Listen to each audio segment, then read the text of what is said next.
একসাথে সকলে খেতে বসেছে, বাবা মা ভাই ব্রাদার আত্মীয় স্বজন। কিন্তু আমি ছোট্টবেলা হঠাৎ করে পেশাব করে দিয়েছি, পায়খানা করে দিয়েছি। সকলে নাকটা চেপে ধরে খাবার দাবার রেখে অন্য জায়গা চলে গিয়েছে। কিন্তু আপনার আমার মা কোনোদিন খাবার ফেলে রেখে নাক চেপে ধরে আমাকে ছেড়ে দিয়ে এখান থেকে চলে যায় নাই, বরঞ্চ খাবারটা বন্ধ রেখে আমাকে আপনাকে পরিষ্কার পরিচ্ছন্ন করে পায়খানা পেশাব থেকে আমাকে সুন্দর করে ক্লিন করে আমাকে সুন্দর পোশাক পরিধান করে আবার মা সেই প্লেটেই খেতে বসেছে। সমস্ত মানুষ উঠে গেছে। আরে বাবা তো, আপনিও বাবা, আমিও একজন বাবা। ছেলে যখন পায়খানা করে এক জায়গা বসে, অবশ্যই আপনাদের ইতিহাস আছে, আপনি সেখান থেকে প্লেট নিয়ে উঠে গেছেন, আমি উঠে গেছি, এটা আমার ঘটনা আছে। কারণ একটা দুর্গন্ধ আসতেছে, খারাপ লাগতেছে, খাবার দাবার করতেছে এমত অবস্থায়, কিন্তু মাকে কখনো দেখি নাই যে মা উঠে গেছে। আপনি বাবা, আপনি উঠে গেছেন।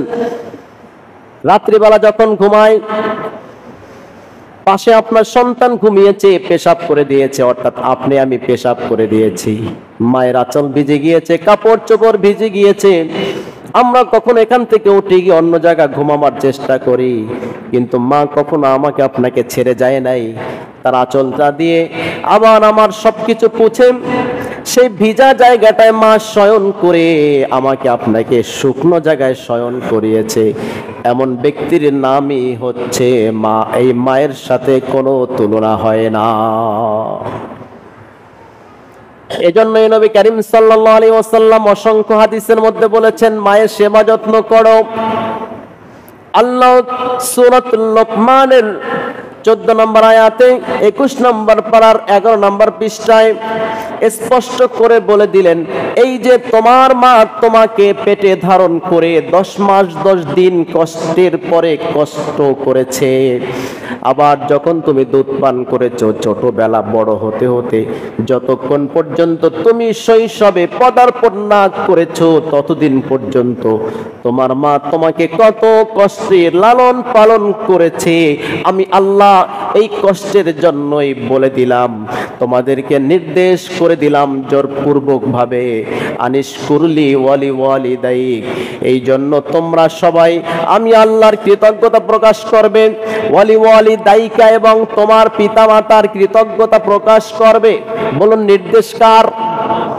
কেন মায়ের সাথে সদ্য ব্যবহার করব, কেন তাদের প্রতি সদাচরণ করব? আল্লাহ বলে দিলেন, তোমার মা এত কষ্ট করেছে, তোমার বাবা এত কষ্ট করে, তাই আমার প্রতিও কৃতজ্ঞ হও এবং তোমার পিতামাতার প্রতিও কৃতজ্ঞ হয়ে যাও। অনেক বাবা আছে অসুস্থতায় ভুগতেছে, চিকিৎসা করায় না। হাজারো প্রমাণ আমার কাছে আছে। অসুস্থতায় ভুগতেছে, চিকিৎসা করায় না। 1000 টাকা যাবে ডাক্তার দেখাইতে, 800 টাকা ফি যাবে। ভুগতেছে ভুগতেছে ভুগতেছে, অথচ সন্তানের যে কোনো সমস্যা হলে সাথে সাথে 1000 2000 টাকা দিয়ে চিকিৎসা করে আসে। যে কোনো সমস্যা হলে যেখানে যা দরকার সেখানে দৌড় দেয়, অথচ নিজে ভুগতেছে, নিজের খবর নাই, নিজে না খেয়ে সন্তানের জন্য খাওয়ায়। প্রিয় ভাই, বাবা নামক যে সম্পদ, মা নামক যে সম্পদ, এই সম্পদ পৃথিবীতে যাদের হারিয়েছে একমাত্র তারাই বোঝে। আর যাদের আছে এখনো, তাদের এটাকে গনিমত মনে করা উচিত। যতদিন বেঁচে আছে নিজের সমস্ত স্বার্থকে বাদ দিয়ে আপনি আপনার পিতামাতাকে সন্তুষ্ট রাখুন। যে কয়দিন বেঁচে আছে ভালো রাখুন, তাদের দোয়া নেন, আল্লাহ সন্তুষ্ট হবেন, আল্লাহর রাসূল সন্তুষ্ট হবেন, আপনার কপাল খুলে যাবে, সুখ শান্তি আপনার জন্য আল্লাহ তাআলা নির্ধারণ করে দিবেন। কষ্টে থাকলেও আল্লাহ তাআলা আপনাকে সুখে রাখবেন। দুনিয়াতে যদিও আপনি মুসিবতগ্রস্ত থাকেন, বিপদ আপদ অবস্থায় থাকেন, মরার পরে হলেও আল্লাহ তাআলা আপনাকে এই পিতামাতার খেদমতের কারণে ভালো রাখবেন। কারণ এটা আল্লাহর নির্দেশ। কোরআনের অসংখ্য আয়াতে আল্লাহ তাআলা আল্লাহর ইবাদতে কারো শরীক করা থেকে বিরত রাখার পরেই বলেছেন, এবার তোমরা তোমার পিতামাতার প্রতি সদাচরণ করো। পবিত্র কোরআনুল কারীমের 31 নম্বর সূরা সূরাতুল লোকমানের মধ্যে 14 নম্বর আয়াত 21 নম্বর পারার 11 নম্বর পৃষ্ঠায় আল্লাহ তাআলা বলেন, وَوَصَّيْنَا الْإِنسَانَ بِوَالِدَيْهِ حَمَلَتْهُ أُمُّهُ كُرْهًا وَوَضَعَتْهُ كُرْهًا وَحَمْلُهُ وَفِصَالُهُ 30 شهرا।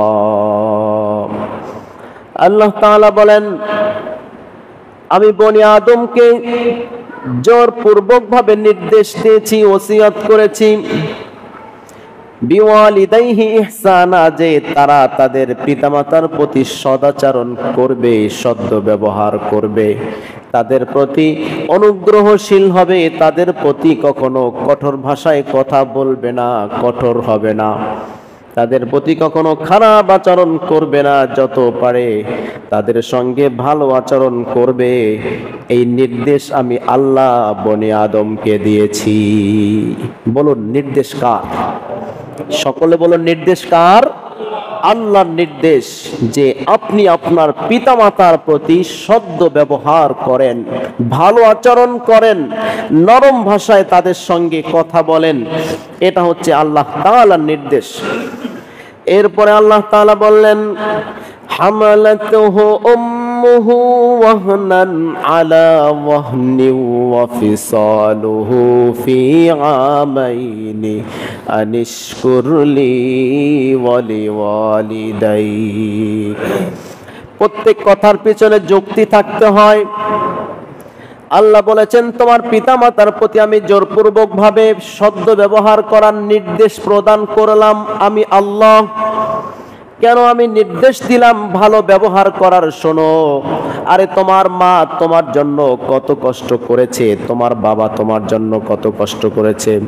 আল্লাহ বলছেন, তোমার মা তোমাকে 10 মাস 10 দিন গর্ভে ধারণ করেছে। হামালাতহু উম্মুহু ওয়াহনান আলা ওয়াহনিন, কষ্টের পরে কষ্টে লালন পালন করেছে, বিপদের পরে বিপদে কঠিনতর কষ্ট তারা পেটে বসে সহ্য করেছে তোমার মা। হামালাতহু উম্মুহু ওয়াহনান আলা ওয়াহনিন ওয়া ফিসালুহু ফি আমাইনি, আবার 2 বছর তোমাকে দুধ পান করিয়েছে। সুতরাং এই যে কষ্ট তারা সহ্য করেছে, অর্থাৎ বাবা যদিও পেটে ধারণ করেন নাই, তবে বাবাও কিন্তু অনেক কষ্ট সহ্য করেছেন। যখন বাবা আপনার জন্য খাবার দাবার ব্যবস্থা করেছেন, মাঠে ঘাটে কাজ করতে গিয়েছেন, রৌদ্রের মধ্যে কাজ করেছেন, মাথার ঘাম পায়ে ফেলে উপার্জন করে আপনাকে পৃথিবীতে আসার সুগম ব্যবস্থা করে দিয়েছেন, আপনাকে লালন পালন করছেন, নিজে জামা না পরে, নিজে না খেয়ে, নিজে জুতা না পরে আপনাকে পরিয়েছেন। এমন বাবা পৃথিবীতে একটাও পাওয়া যাবে না যে নিজের স্বার্থটাকে আগে দেখেছে আর সন্তানের স্বার্থ সে দেখে নাই, বরঞ্চ আগে সন্তানের স্বার্থ দেখেছে। নিজের না থাকুক, না পড়ুক, না খেয়ে থাকুক, কিন্তু সন্তান খেয়েছে কিনা, সন্তান পড়েছে কিনা সেই ব্যবস্থা আগে করেছে। তার প্রমাণ আমরা যারা বাবা হয়েছি সবাই নিজেরা বুঝি, কারণ আমরা নিজেরা এখন সন্তানকে যতটা প্রাধান্য দেই, এমন প্রাধান্য আমার বাবাও তো আমাকে দিয়েছিল, যদিও তখন বুঝি নাই, বেয়াদবি করেছি। আর এখন যখন বাবা হয়েছি তখন বুঝতে পারছি যে আমার বাবা আমার জন্য কেমন ব্যবহার করেছে।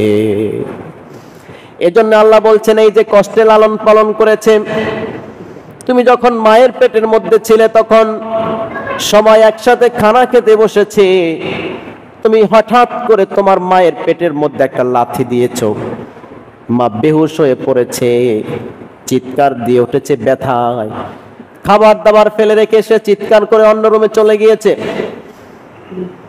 এই কষ্ট কিন্তু বাবা সহ্য করে নাই। আবার যখন কোনায় গিয়েছে, ঘুমিয়েছে, সবাই ঘুম পড়ে আছে, বাবাও ঘুমাইয়েছে, হঠাৎ করে রাত 1টা, রাত 2টা, আবার তুমি চট করে তোমার মায়ের পেটের মধ্যে একটা লাথি মেরেছো। আরে সবাই ঘুমিয়েছে, কিন্তু তোমার মা চিৎকার করে লাফ দিয়ে ঘুম ভেঙে গিয়েছে। কথা বলেন ঠিক কিনা? ইলাইয়াল মাসির, আমার কাছেই কিন্তু তোমাদেরকে ফিরে আসতে হবে বান্দা। সুতরাং পিতা মাতা তাদের সাথে সদ্য ব্যবহার, নরম ভাষায় কথা, তাদের কাছ থেকে দোয়া নেওয়া, এর বিপরীত অন্য কোনো সুযোগ নাই। যতদিন আছে আপনার পিতামাতা ততদিন তাদের সাথে সদ্য ব্যবহার করতেই হবে, বৈষম্যহীন আচরণ করতেই হবে। স্ত্রীর পিছনে পড়ে, স্ত্রীর ভালোবাসায় অন্ধ হয়ে আপনি আপনার পিতামাতার সাথে খারাপ আচরণ করবেন না, খারাপ ব্যবহার করবেন না, টাকা পয়সা দেওয়া বন্ধ করবেন না। স্ত্রী পরের মেয়ে, পৃথিবীতে বর্তমান নেককার স্ত্রী কমই আছে যারা আপনাকে সদুপদেশ দেবে, ভালো উপদেশ দিবে। ঠিক আছে, তোমার পিতামাতাকে দাও, সবাই বলে দিও না। কেন দিলা? এত টাকা তোমার ভাইকে কেন দিছো? আমাদের ভবিষ্যৎ নাই। ঠিক না বেঠিক? অধিকাংশ স্ত্রী বর্তমানে খারাপ খারাপ খারাপ, এটা আপনাকে মানতেই হবে। অধিকাংশ যারা আপনার পিতামাতার সাথে ভালো ব্যবহার করতে দিবে না, টাকা পয়সা দিতে দিবে না, আপনার ভাইদের সাথে ভালো আচরণ করবেন সেটা দিবে না, আত্মীয় স্বজনদের সাথে ভালো কিছু করবেন সেটা দিবে না। সবসময় আপনাকে আলাদা রাখার চেষ্টা করবেন, নিজের ভবিষ্যতের চেষ্টা। আরে ভাই, আপনার পিতামাতা যতদিন আছে ততদিন আপনি পিতামাতাকে রেখে আবার কিসের ভবিষ্যৎ চান? পিতামাতার চাইতে বড় ভবিষ্যৎ তো আপনার আর কিছু না। পিতামাতা যতদিন আছে আপনার ভবিষ্যৎ এটাই বড়। পিতামাতা আছে, এর সামনে আর কোনো দামি কোনো সম্পদ আপনার থাকতে পারে না। কিন্তু সেটাকে আমরা সম্পদ মনে করছি না। অসংখ্য মানুষ আছে, পিতামাতা পড়ে রয়েছে গ্রাম অঞ্চলে, এই শীতের দিন কত কষ্টে জীবন যাপন করছে। আপনি বউ নিয়ে ভালো ভালো বাড়ি বাড়ি, বড় বড় দামি দামি ফ্ল্যাট করে সেখানে আপনি স্বাচ্ছন্দ্য অবস্থায় জীবন কাটাচ্ছেন। পিতামাতার খবর রাখেন না, মাসে একবারও ফোন দিয়ে জিজ্ঞাসা করেন না, মা তুমি কেমন আছো? এত নির্দয়, এত নিষ্ঠুর আমরা। তা আল্লাহ তাআলা আমার উপরে গজব নাজিল করবেন না, কি করবেন বলুন? এজন্য আমার বাবাজিরা, আমার ভাইয়েরা, পিতামাতার দোয়া সব সময় নিতে হবে, তাদের সাথে সদাচরণ করতে হবে, তাদের সাথে ভালো ব্যবহার করতে হবে। হাদিসের মধ্যে এসেছে, রাসূল করিম সাল্লাল্লাহু আলাইহি ওয়াসাল্লাম বলেছেন, সহিহ মুসলিম শরীফের বর্ণনা 6394 নম্বর হাদিসে নবীজি বলেছেন, আবু হুরায়রা রাদিয়াল্লাহু তাআলা আনহু বর্ণনা করেছেন, জাআ রাজুলুন ইলা রাসূলিল্লাহি সাল্লাল্লাহু আলাইহি ওয়াসাল্লাম ফাকালা মান হাক্কু বিহুসনি সাহাবাতি। একজন সাহাবী নবীজির কাছে এসে জিজ্ঞেস করলেন, ওগো আল্লাহর হাবিব, ওগো আল্লাহর প্রিয় রাসূল, এই পৃথিবীতে যত মানুষ আছে সমস্ত মানুষের মধ্য থেকে সবচাইতে ভালো ব্যবহার পাওয়ার অগ্রাধিকার রাখে কোন ব্যক্তি? আমার পক্ষ থেকে সবচাইতে সদাচরণ কে পেতে পারে? কার সাথে আমি সবচাইতে উত্তম আচরণ করতে পারি? কার সাথে আমি সবচাইতে ভালো ব্যবহারটা করতে পারি? সেই মানুষটা পৃথিবীতে কে? নবীজি উত্তর দিলেন, ও সাহাবী, তুমি তোমার জীবনের যত সুন্দর আচরণ আছে, তোমার চারিত্রিক যত ভালো গুণাবলী আছে, সমস্ত গুণাবলীকে সমন্বয় করে যা হতে পারে, অর্থাৎ সর্বোত্তম তোমার যে ব্যবহারটা আছে, তোমার যে চরিত্র আছে, তোমার যে সদাচরণটা আছে, সেই ব্যবহারটা করবা তুমি তোমার মায়ের সাথে। সুবহানাল্লাহ। নবীজি বললেন, উম্মুকা, তোমার মা এই পৃথিবীতে সবচাইতে উত্তম আচরণ পেতে পারে, তার নাম কি বলুন? তার নাম কি? মা। আপনার হুজুর না, আপনার পীর সাহেব না, আপনার কোনো উপরস্থ কোনো ব্যক্তি না, বরঞ্চ আপনার সবচাইতে উত্তম আচরণ পাবে শ্বশুর শাশুড়িও না। বর্তমানে বাবা মায়ের সাথে, মা এটা কেন করলা, ওটা কেন করলা, শ্বশুরে আব্বু, শাশুড়ি আম্মা আম্মু, তখন মানে একদম শেষ। শ্বশুর শাশুড়ির সাথে শেষ, আর বাবা মায়ের সাথে কঠোর। আছে না?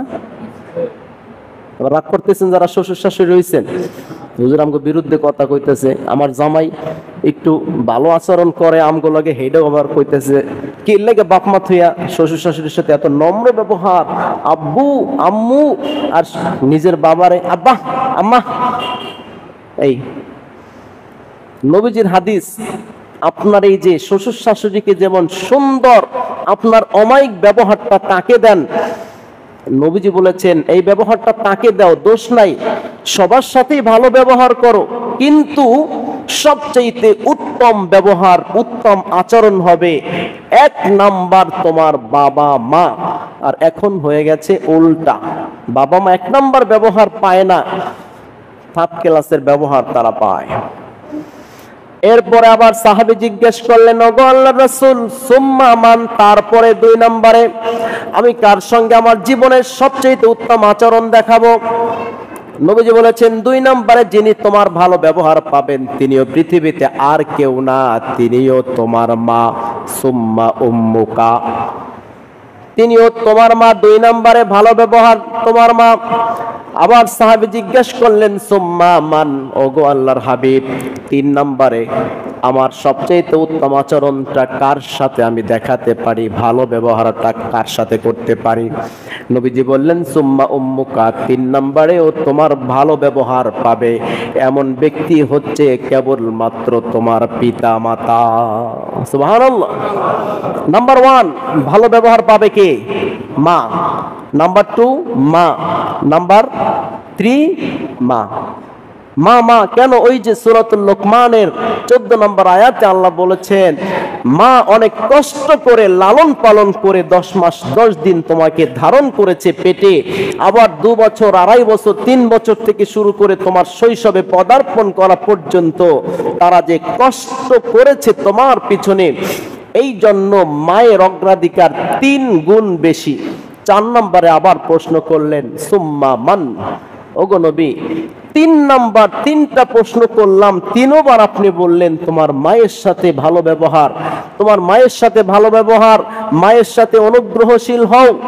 এবার নবীজি 4 নম্বরে বলেন তো 4 নাম্বার কে ভালো ব্যবহার পেতে পারে? এবার নবীজি বললেন, সুম্মা আবুকা, 4 নাম্বার হচ্ছে তোমার বাবা। 4 নাম্বার কি? বাবা। আমরা বাবারা কত নম্বরে পড়ছি? কন্যা কত নাম্বার? 4 নম্বরে পড়ছি। প্রথম 3 নাম্বার কে? মা। তাহলে বোঝা যায় হাদিস থেকে আমাদের কষ্টের চাইতে মায়ের কষ্ট 3 গুণ বেশি। কত গুণ বেশি? 3 গুণ বেশি। আমরা পেটে আমাদের বাচ্চাদেরকে একদিনও লালন পালন করি নাই, ধারণ করি নাই। কত বাবা আছে একদিনও নিজের সন্তানের পেশাব পায়খানা ধরে নাই, ধারে কাছেও যায় নাই, আছে না নাই? অনেক বাবা আছে স্ত্রীর হেল্প করে, সেটা ভালো, খারাপ না, হেল্প করা উচিত। অনেক ক্ষেত্রে দেখা যায় স্ত্রী সাংসারিক বিভিন্ন কাজ করতে গিয়ে সে বিপাকে পড়ে, এতগুলো কাজগুলো, বাচ্চাদের কাপড় চোপড় ধোয়া, রান্না বান্না করা, ঘর গুছিয়ে রাখা অনেক কষ্ট হয়, কাজের লোকও থাকে না বাসায়, আর স্বামী খালি চেয়ারের উপর বসে ঠ্যাংয়ের উপরে ঠ্যাং দিয়ে টাইম মতো খাবার, বেতাল হইলে মায়ের, আছে না নাই? স্ত্রীকে এভাবে জুলুম করা যাবে না, তারও হক আছে, তার অবস্থানের দিকে আপনাকে দেখতে হবে যে সে কি পরিমাণ কষ্ট করছে, আসলে তার দ্বারা একা পুরো সংসারটাকে গুছিয়ে রাখা সম্ভব হচ্ছে কিনা।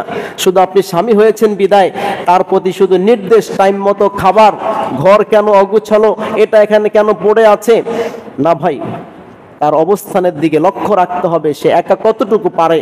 নবীজির আদর্শ, নবীজি স্ত্রীর সাথে হেল্প করতেন, কাজে কর্মে যুক্ত হতেন, তরকারি তিনি কেটে দিতেন, কখনো রান্নায় শরিক হতেন, নিজের উকুন, কাপড়ের মধ্যে উকুন হলে উকুন বাঁচতেন, নিজের জামা নিজে সেলাই করতেন, জুতা নিজে সেলাই করতেন। তাহলে নবীজিও একজন স্বামী ছিলেন, আদর্শ স্বামী। তার ওই চরিত্রটা আমাদের স্বামী হিসাবে গ্রহণ করা দরকার। শুধু স্ত্রীকে সমস্ত দায়ভার চাপিয়ে দেওয়া এটা সুন্নত না, স্ত্রীর সাথে কাজে শরিক হওয়া এটা নবীজির অন্যতম একটা সুন্নত।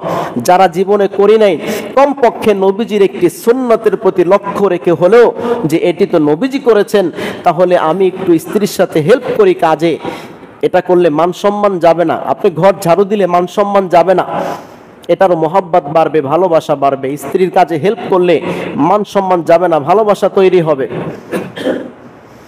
তাহলে যে হাদিসটা আমি আপনাদেরকে বললাম, এখানে 3 গুণ অগ্রাধিকার পেয়েছে মা, 4 নম্বরে বাবা। তাহলে এবার দেখুন দেশের মধ্যে যা চলছে, গত কিছুদিন আগে ছোট্ট একটা ছেলে দেখছেন, কত সুন্দর দাড়ি, দেখতে কি নুরানি চেহারা, মাকে হত্যা করে কোথায় রেখেছে? ফ্রিজের মধ্যে। মাকে হত্যা করে ফ্রিজের মধ্যে রেখে দিয়েছে, এই সংবাদ আপনারা সবাই জানেন। তাহলে এই আচরণটা কেন হয়? কেমন কুলাঙ্গার সন্তান হলে, নিষ্ঠুর সন্তান হলে নিজের মাকে হত্যা করে ফ্রিজে ঢুকিয়ে রাখতে পারে? একটা ঘটনা, এরকম তো অসংখ্য অগণিত ঘটনা প্রতিনিয়ত আমাদের দেশে ঘটে যাচ্ছে। পিতা মায়ের প্রতি কত জুলুম চলছে, মার পেট, অন্যায়ভাবে খারাপ আচরণ, খাবার দিচ্ছে না, টাকা পয়সা দিচ্ছে না, কোথায় কি করছে কোনো খোঁজ খবর রাখছে না। স্ত্রী নিয়ে সে বড় বড় বিল্ডিং, সেখানে ভাড়া থাকছে, তাদের জীবনযাপন খুব সুন্দর, কিন্তু বাবা মা খাচ্ছেও না, খেতে পারেও না, পোশাকও পরতে পারে না, খবর নাই। যদি সম্ভব হয় প্রত্যেকদিন সকালবেলা মাকে একটা ফোন দিয়ে বলবেন, মাগো কেমন আছো, এইটা বলবেন, মাগো দোয়া কইরো, আমি কাজে যাই, চাকরিতে যাই, অফিসে যাই, ডিউটিতে যাই। আর যাদের মা নিজের কাছে আছে, প্রতিদিন যখন আপনি কাজে যাবেন, যখন আপনি দোকানে যাবেন, ব্যবসা করতে যাবেন, মাকে গিয়ে একটা সালাম দিয়ে বলবেন, মাগো মাথাটা পাইতে দিলাম, একটা দোয়া কইরা দাও, আমি দোকানে যাই। এই মায়ের দোয়াটা যদি নিয়ে যেতে পারেন, দুনিয়ায় কল্যাণ এনে আনবে। মাকে সম্মান করেন। মার দাম কখন বুঝবেন? চলে গেলে। মায়ের দোয়া নিতে হবে, প্রত্যেকটি কাজে সদ্য ব্যবহার করতে হবে তাদের সাথে। আর একটা হাদিস আপনাদেরকে শোনাই, সহিহ মুসলিম শরীফের 4004 নম্বর হাদিসের বর্ণনা, একটি বর্ণনা আছে খুব সুন্দর, আরেকটি বর্ণনা আছে 6004 নম্বর হাদিস, 6017 নম্বর হাদিস। قال رسول الله صلى الله عليه وسلم رغم أنف ثم رغم أنف ثم رغم أنف। নবীজি বললেন, ওই ব্যক্তি ধ্বংস হয়ে যাক, ওই ব্যক্তি ধ্বংস হয়ে যাক, ওই ব্যক্তি ধ্বংস হয়ে যাক। তিনবার একটা বদদোয়া করলেন। এবার সাহাবীরা জিজ্ঞাসা করলেন, কিলা মান ইয়া রাসূলুল্লাহ, ওগো আল্লাহর হাবিব, আপনি তিনবার বদদোয়া করলেন কোন ব্যক্তির জন্য? কোন ব্যক্তি ধুলায় দূষিত হোক, ধুলি মলিন হয়ে যাক, কার নাক, কার জন্য আপনি বদদোয়া করলেন? এবার নবীজি বলছেন, মান আদরাকা আবাওয়াইহি, যেই ব্যক্তি তার পিতা মাতাকে পেয়েছে। কোন অবস্থায় পেয়েছে নবীজি সেটাও বলে দিলেন। যে ব্যক্তি তার পিতা মাতাকে পেয়েছে ইনদাল কিবার, বৃদ্ধ অবস্থায়, মা বৃদ্ধ হয়ে গেছে অথবা বাবা বৃদ্ধ হয়ে গেছে, আহাদাহুমা আও কিলাইহিমা, পিতা মাতা দুজনকে একসাথে পায়, অথবা একজন মরে গেছে এখনো একজন বেঁচে আছে, এই দুজনকে অথবা দুজনের একজনকে জীবিত অবস্থায় পায়। ফালাম ইয়াদখুলিল জান্নাতা, তাদের সেবা যত্ন করে জান্নাত খুঁজে না পায়, জান্নাতে প্রবেশ করতে না পারে, এমন অদম সন্তান ধ্বংস হয়ে যাক। নাউযুবিল্লাহ। তিনবার নবীজি বদদোয়া করলেন।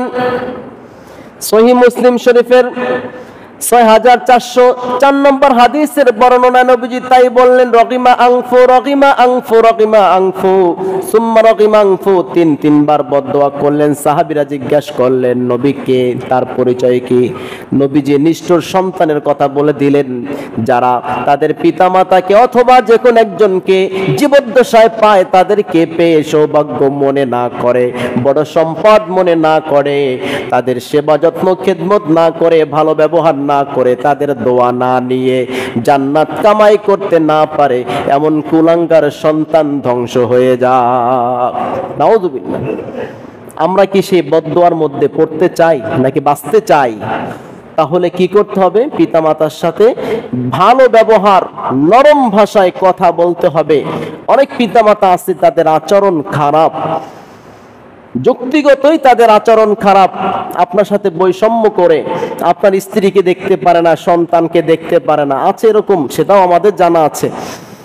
পিতামাতা হিসাবে ভালো গুণ, আবার কিছু কিছু পিতামাতা আছে খারাপ গুণ, সেটা আমাদের লক্ষ্য রাখতে হবে। যাদের ঘরে পুত্রবধূ এসেছে, নিজের মেয়েটাকে তো নিজের মেয়ের মতো মনে করেন, পুত্রবধূকে অপরের মেয়ের মতো মনে করেন, এটা বৈষম্য, এটা হবে না। বৈষম্যহীন আচরণ মেয়ের সাথে, যেমন মেয়ের বেলা যেমন মনে করেন তার শাশুড়ি বাড়ি গিয়ে শ্বশুর বাড়ি গিয়ে তাকে বেশি কষ্ট করাইলে অবজেকশন, আব্বু আমার শাশুড়ি অনেক কষ্ট করায়, তখন আপনি খেপে যান, আপনার স্ত্রী খেপে যায়, তখন বেআইনকে ফোন করে বিভিন্ন বকা দেয়, আমার মেয়েকে আপনি চাকর পেয়েছেন, এত কষ্ট দিচ্ছেন, এরকম কাজ করাচ্ছেন। আর পরের মেয়ে যখন আপনার ঘরে আসে তখন আর খবর নাই, একই সারাদিন কাজ করতে করতে মরে গেছে, তারপর আপনি ওই খবর নাই। নিজের মেয়ের বেলা একটু উল্টা পাল্টা হলে, একটু কষ্ট বেশি করাইলে, কাজ বেশি করাইলে আপনি সেখানে তাদের সাথে ঝগড়া বাজিয়ে দেন। আর পুত্রবধূ খবর নাই, পুত্রবধূর ক্ষেত্রে ছাড় দিতে হবে। নতুন একটা মেয়ে সারা জীবন ছিল বাবার হোটেলে, সে সাংসারিক জীবন অত কিছু বোঝে না, সংসারের প্রতি মায়া মহব্বত হয় নাই, তার ভুল হবে, অসংখ্য ভুল হবে। এজন্য তাদেরকে বোঝাতে হবে, আপনি তাদের প্রতি খেপে গেলে হবে না, এত দোষ ত্রুটি ধরলে হবে না। যখন কিছুদিন যাবে দেখবেন অলরেডি সে নিজের সংসার নিজে বুঝে নিবে, তখন তার অভিজ্ঞতা বাড়বে, ভুল ত্রুটি তার কম হবে। এজন্য বিশেষ করে আমি অনুরোধ করতে চাই, যে সমস্ত বাবাজিরা শ্বশুর হয়েছেন, যাদের ঘরে পুত্রবধূ এসেছে, তাদের সাথে আপনারা বুঝে শুনে আচরণ করবেন, তাদের এত ভুল ধরবেন না, তাদের এত জায়গায় জায়গায় দোষ খুঁজবেন না, অবশ্যই তাদেরকে ছাড় দিবেন, তাহলে সংসারের মধ্যে মিল মহাব্বত কায়েম হবে। এই কারণেই অনেককে দেখা যায় অনেক অবজেকশন, হুজুর আমার বাবা এরকম করে, মা এরকম করে, সন্তানের সাথে, স্ত্রীর সাথে, পুত্রবধূর সাথে বিশাল এক ঝগড়া চলছে, তাদের সাথে মিল নাই, মহব্বত নাই।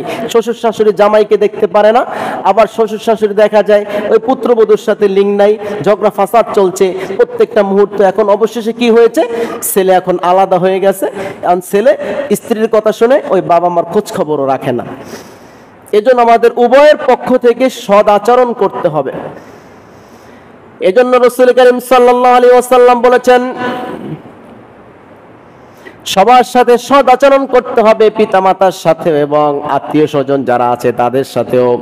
নবীজি বলেছেন, সহিহ মুসলিম শরীফের 6417 নম্বর হাদিসের বর্ণনা, আনাস ইবনে মালিক রাদিয়াল্লাহু তাআলা আনহু বলেন, যে ব্যক্তি চায়, রাসূল করিম সাল্লাল্লাহু আলাইহি ওয়াসাল্লাম বর্ণনা করেছেন, মান সাররাহু আইয়ুবসাতা আলাইহি রিজকুহু, যে ব্যক্তি চায় আমার রিজিকের মধ্যে, চাকরির মধ্যে, ধন সম্পদের মধ্যে, অর্থকড়ির মধ্যে বরকত হোক, প্রশস্ততা আসুক, আও ইউনসা, অথবা ফি আসারিহি, আমার হায়াতের মধ্যে বরকত হোক, আমি দীর্ঘায়ু কামনা করি, আমি দীর্ঘদিন বেঁচে থাকি। দুইটা কাজ, এক নম্বর কাজ হচ্ছে যারা ধন সম্পদ চায়, টাকা পয়সা চায়, বড়লোক হতে চায়। দুই নম্বর কাজ যারা দীর্ঘদিন বেঁচে থাকতে চায়। বলুন কয়টা? দুইটা চাওয়া। দুইটা চাওয়া আল্লাহ দিবেন একটা আমলের বিনিময়। আপনার রিজিকের মধ্যে প্রশস্ততা আসবে, অভাব অনটন দূর হবে, আর আপনার হায়াতের মধ্যে বরকত হবে। এই দুইটা কাজ আল্লাহ আপনার জন্য সহজ করে দিবেন, হায়াত বাড়িয়ে দিবেন, রিজিকের মধ্যে ওয়াসাআত করে দিবেন, আপনার টাকা পয়সা বেড়ে যাবে, অভাব অনটন দূর করে দিবেন। একটা আমল করতে হবে। আমলটা কি? নবীজি বলছেন, ওয়ায়াসিলু রহিমাক, তাহলে তুমি তোমার আত্মীয় স্বজন যারা, তাদের সঙ্গে সদাচরণ করতে হবে, ভালো ব্যবহার করতে হবে। ফালইয়াসিল রহিমাহু, নবীজি বলছেন যে ব্যক্তি চায় তার রিজিকের মধ্যে ওয়াসাআত আসুক এবং তার হায়াতের মধ্যে বরকত আসুক, এই ব্যক্তি একটা কাজ করতে হবে, ফালইয়াসিল রহিমাহু, সে ব্যক্তি যেন তার আত্মীয় স্বজনের সাথে ভালো ব্যবহার করে, সদাচরণ করে, তাদেরকে হেল্প করে, সাহায্য সহযোগিতা করে। অনেক আছে ভাই ভাই মিল নাই, আছে না নাই? জায়গা জমি নিয়ে, বিভিন্ন বিষয় নিয়ে ভাই ভাইয়ের সাথে কথা নাই, বাবা মা ছেলে সন্তান কথা নাই, আত্মীয় স্বজন, রক্তের আত্মীয় স্বজন মিল নাই। অথচ নবীজি হাদিসে বলেছেন যে ব্যক্তি আত্মীয় স্বজনের মধ্যে মাত্র 3 দিন ঝগড়া করে কথা না বলবে। কয়দিন? এই 3 দিনের মধ্যে যদি কোনো ব্যক্তি মারা যায়, নবীজি বলছেন এই ব্যক্তির জন্য জান্নাত হারাম। ভাই ভাই মিল নাই, কথা বলছেন না, রক্তের আত্মীয় স্বজন মিল নাই, বিভিন্ন দুনিয়াবী বিষয় নিয়ে আন্ডারস্ট্যান্ডিং নাই, কথাবার্তা নাই, চলাফেরা নাই, দেখা সাক্ষাৎ নাই, কঠিন শাস্তি নবীজি বলেছেন। এই অবস্থায় মারা গেলে তাহলে জান্নাত হারাম, জাহান্নাম ওয়াজিব। প্রিয় ভাই, ভাই ভাই মিল থাকতে হবে দুনিয়াবী স্বার্থের জন্য। আপনি না হয় ছোট হন, নিজে ছোট হয়ে সে একটা জিনিস দাবি করছে, সেটা ছেড়ে দেন, আপনি তার দাবি মেনে নেন, তারপরও আপনার মাধ্যমে যদি সম্পর্কটা কায়েম থাকে, হাদিসের মধ্যে নবীজি বলেছেন এই যে একটা সম্পর্ক এটা আরশ আজিমের মধ্যে লটকানো থাকে একটা ফল আকারে। যখন একটা মানুষের রক্তের বন্ধনের মধ্যে সম্পর্ক ছিন্ন হয়, ওই ফলটা যেমন আম পেকে গাছ থেকে পড়ে যায়, ওই আত্মীয়তার সম্পর্ক নামক একটা ফল আরশ আজিম থেকে ছুটকে পড়ে যায়। এবং ওই রহিম আত্মীয়তার সম্পর্ক আল্লাহর কাছে দোয়া করে, আল্লাহরে যে ব্যক্তি আমাকে অটুট রাখলো, আমার সম্পর্ককে কায়েম রাখলো, তুমি তোমার সম্পর্ক তার সাথে কায়েম রাখিও। আর যে ব্যক্তি আমার সম্পর্কে ছিন্ন করে দিল, তুমি তোমার সাথেও তার সম্পর্ক ছিন্ন করে দাও। আত্মীয়তার সম্পর্ক, তার একটা দেহ আছে, সে আল্লাহর কাছে দোয়া করে, আল্লাহ আমাকে যে অটুট রাখলো, সম্পর্ক কায়েম রাখলো, পরস্পরে মুসলমান আত্মীয় স্বজন, বিশেষ করে যারা রক্তের আত্মীয় স্বজন, তো দোয়া করে কায়েম রেখেছে, আল্লাহ তোমার সম্পর্ক তার সাথে কায়েম রাখো। ছিন্ন করেছে, আল্লাহ আমাকে যে ছিন্ন করলো, আর ছিন্ন করার ফলে কি হলো, ওই যে আরশ আজিমে লটকানো ছিল সেই ফলটা পড়ে গেল। পড়ে গেছে মানে সে বিচ্ছিন্ন, আগে শান্তিতে ছিল, এখন পড়ে গেছে, অবশ্যই এখন কষ্টে থাকবে, এখন তার কোনো জায়গা নাই, কোনো আশ্রয়স্থল নেই, তাই সে আল্লাহর কাছে বদদোয়া করে। তখন পড়ে গিয়ে, আল্লাহ আমাকে যে ছিন্ন করে দিল, আমি এখন পড়ে গেলাম, আমি তোমার কাছে বদদোয়া করলাম, তুমিও তোমার এই বান্দার সাথে সম্পর্ক ছিন্ন করে দিও। এজন্য প্রিয় ভাইয়ের আমার, পিতামাতার সাথে পাশাপাশি আত্মীয় স্বজনের সাথে ভালো ব্যবহার করতে হবে। সেটিও আল্লাহ তাআলা বলেছেন সূরাতুন নিসার 36 নম্বর আয়াতে কারিমা 5 নম্বর পারার 3 নম্বর পৃষ্ঠায়, ওয়াবুদুল্লাহ ওয়ালা তুশরিকু বিহি শাইআন ওয়া বিল ওয়ালিদাইনি ইহসানা ইলা আখিরিল আয়াহ।